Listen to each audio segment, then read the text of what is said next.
আবাস যোজনা সমীক্ষা করতে এসে তৃণমূল পঞ্চায়েত সদস্যের হাতে আক্রান্ত হলেন এক সরকারি কর্মী।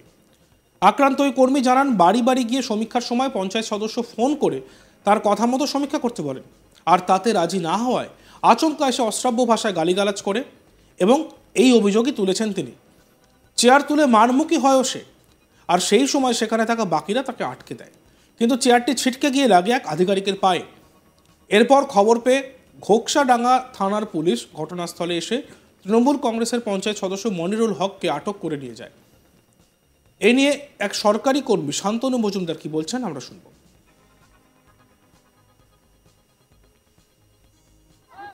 দেখুন, আজকে সকাল 10টার সময় আমরা এই বাংলা আবাস যোজনার এই কাজে আর কি আমরা যখন দুইডাঙ্গা জিপির অন্তর্গত ডাবাগুড়ি মৌজাতে আমরা সার্ভে করতে গেলাম। তো আমরা সার্ভে শুরু করলাম, তখন 500-6টা সার্ভে করার পরে পরবর্তী বাড়িতে যখন গেলাম তখন এখানকার ডাবাগুড়ি 14 নম্বর সংসদের পঞ্চায়েত মনিরুল হক ফোন করলো। আমার যে টিম মেম্বার ভিআরপি ওনাকে ফোন করেছে, অনির্বাণ সাহাকে। কথা বলার পরে ভিআরপি আমাকে ফোনটা দিল, বলে স্যার কথা বলবে। তো আমি বললাম যে বলুন কি বলতে চান। তো আমাকে বলল যে আপনারা কোথায় সার্ভে করছেন।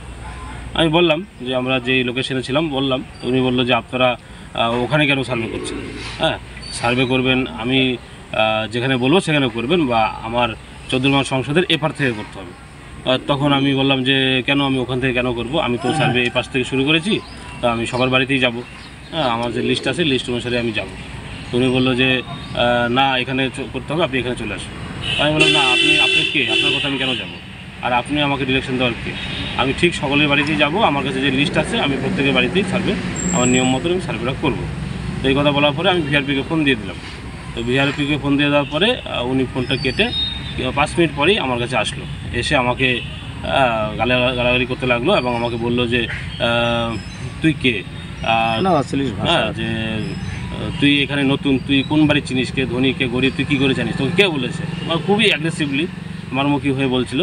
তা আমি বললাম যে আপনি শান্ত হয়ে শুনুন বিষয়টা আগে। তো উনি কথা বলতে বলতেই হঠাৎ করে চেয়ারটা তুললো। তোলার পরে চেয়ারটা আমার পায়ের মধ্যে লেগে গেছে, হাঁটুর এখানে লেগেছে। তো আমি তখন আর যারা আমার টিম মেম্বার ছিল এবং আশেপাশে ছিল তারা সবাই বিষয়টাকে সামাল দিয়েছে। দেওয়ার পরে আমি আমার ঊর্ধ্বতন কর্তৃপক্ষ বিডিও সাহেবের কাছে ফোন করে বিষয়টা জানিয়েছি। তো উনি জানানোর পরে উনি ফোর্স পাঠিয়ে ওনাকে এখান থেকে গ্রেপ্তার করে নিয়ে গেছে। এদিকে আবাসের তালিকায় নাম না থাকায় আন্দোলনকারীরা রাজ্য সড়ক অবরোধ করে বিক্ষোভ দেখিয়েছেন। তুফানগঞ্জ 2 নম্বর ব্লকের শালবাড়ি 1 নম্বর গ্রাম পঞ্চায়েতের শালবাড়ি বাঁশরাজা রাজ্য সড়ক অবরোধ করে বিক্ষোভ দেখানো হয়। শেষ পর্যন্ত তুফানগঞ্জ 2 নম্বর বিডিও দালাকি লামা ও ওসি নকুল রায়ের আশ্বাসে ওঠে অবরোধ। এ নিয়ে এক আন্দোলনকারী কি বলছেন শুনুন।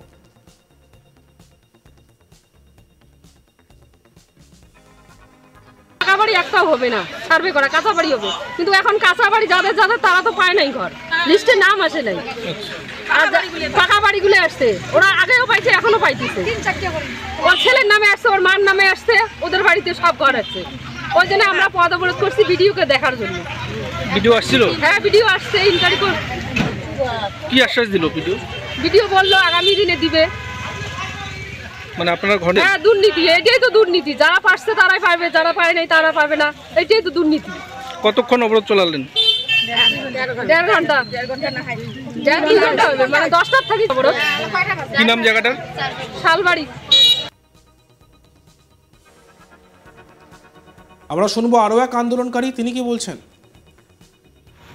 এই যে ঘরের ব্যাপারে কি অভিযোগ আপনাদের? অভিযোগ মানে যাই পায় তাক আরো দেয়, পাকা ঘর আছে তাকে দেয়, যার পাকা ঘর নাই তার নাই, তাক দেয় না। তাহলে গরিব মানুষের কি হবে? আমরা তো দিন মজুরি করে খাই। আমার ছেলের একটা অসুখ, তবু আমার ভিত্তি দেখে না। ঘরের লিস্টে আপনাদের নাম নেই? ঘরের লিস্টের নাম বলে আসলো, ফিরে এলাকায় নাই, যার যার নাই তার তার পাচ্ছে। কি করলেন আজকে? কথা বলছি আজকে। কতক্ষণ চললো পথ অবরোধ? 10টার সময় শুরু করছি, 12টা বাজে এলা। প্রশাসন আসছে। কি বললো আপনাদের? কি আশ্বাস দিল? পরে বাদ দিবে বলে এটি আশ্বাস দিয়ে গেলে। প্রত্যেকবারে এক সাল, প্রত্যেকবারে এক কথা। কি নাম? এদিকে কোচবিহারে জোর কদমে শুরু হয়েছে সরকারি আবাস যোজনা প্রকল্পের কাজ। জানা গিয়েছে কোচবিহার জেলায় 3,91,475 জন আবেদনকারীর বাড়িতে হবে সমীক্ষা। 1,114 জন সরকারি কর্মচারী এই সমীক্ষা করবেন। কোচবিহারের জেলা শাসক অরবিন্দ কুমার মিনা এ ব্যাপারে সব প্রশাসনের কর্তাদের নিয়ে বৈঠক করেছেন। কোচবিহারের অতিরিক্ত জেলা শাসক সৌমেন দত্ত এ ব্যাপারে বলেন, 2022 সালের তালিকা অনুযায়ী আবেদনকারীদের বাড়ির সমীক্ষা শুরু হয়েছে। 5 ডিসেম্বর পর্যন্ত সমীক্ষা চলবে। জানা গেছে সমীক্ষার পরে আবেদনকারীদের তালিকা অনুযায়ী তারা 1,20,000 টাকা মাথা পিছু পাবেন বাড়ি তৈরি করার জন্য। অতিরিক্ত জেলা শাসক সৌমেন দত্ত কি বলছেন শুনবেন। আর তার বাদে পার্মানেন্ট ওয়েট লিস্টে যারা আছে তাদের সংখ্যা হচ্ছে 2,54,953। আর এর বাদে সিএমআরও পোর্টালে অর্থাৎ গ্রিভেন্স পোর্টালে কিছু লোকের অ্যাপ্লিকেশন ছিল যাদের বাড়ি নেই বলে তারা অভিযোগ করেছিল। এরকম সংখ্যাটা হচ্ছে 1917। এই টোটাল সব মিলিয়ে 3,91,475টা ফ্যামিলিতে আমাদের সার্ভে শুরু হয়েছে। আমাদের টোটাল টিম যারা সার্ভে করছে তাদের সংখ্যা হচ্ছে 1,114।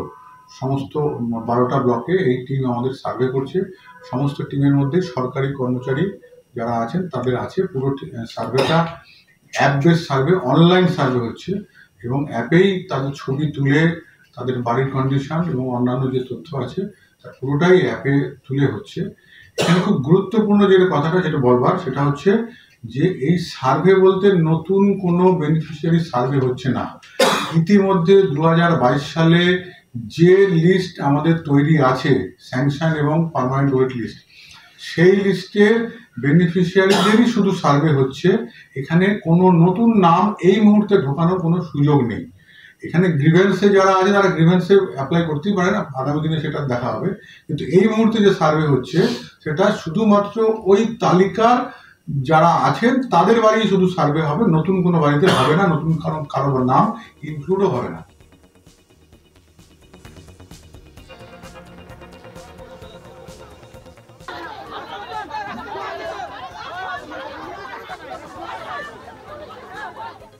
আবাস যোজনার সমীক্ষা করতে এসে তৃণমূল পঞ্চায়েত সদস্যের হাতে আক্রান্ত হলেন এক সরকারি কর্মী।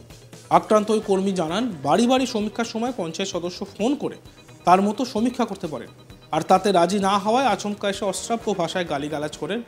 এটাই অভিযোগ। চেয়ার তুলে মারমুখী হয় সেখানে থাকা বাকিরা আটকে দেয়, কিন্তু চেয়ারটি ছিটকে গিয়ে লাগে আধিকারিকের পায়ে। এরপর খবর পেয়ে ঘোকসাডাঙ্গা থানার পুলিশ ঘটনাস্থলে আসে এবং তৃণমূল কংগ্রেসের পঞ্চায়েত সদস্য মনিরুল হককে আটক করে নিয়ে যায়।